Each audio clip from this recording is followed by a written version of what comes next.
लय गंभीर विषयात हात घालायला लागलोय.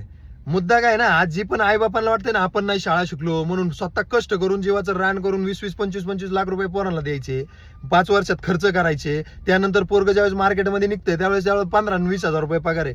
अरे ते 25 लाख रुपये बँकेत टाकले असते ना, त्याच्यापेक्षा व्याज त्याला 22 आणि 25,000 रुपये दर महिन्याला मिळालं असतं, बसून खाल्लं असतं पोरांनी अख्ख्या आयुष्यभर. मग त्याच्यात परत अजून एक करायचं, लग्न होत नाही मग ठीक आहे कुठेतरी कामाला लावा, मग कुठेतरी कामाला लावायचं मग पुरीकडच्याला फुसून टाकायचं, त्या पुरीचं पण वाटोळ करून टाकायचं. अरे थोडंसं थांबा, सगळं समजून घ्या. परिस्थिती लय डेंजर झालेली मार्केटची. आता पहिल्यासारखं राहिलेलं नाही की शिक्षणाला महत्व आहे.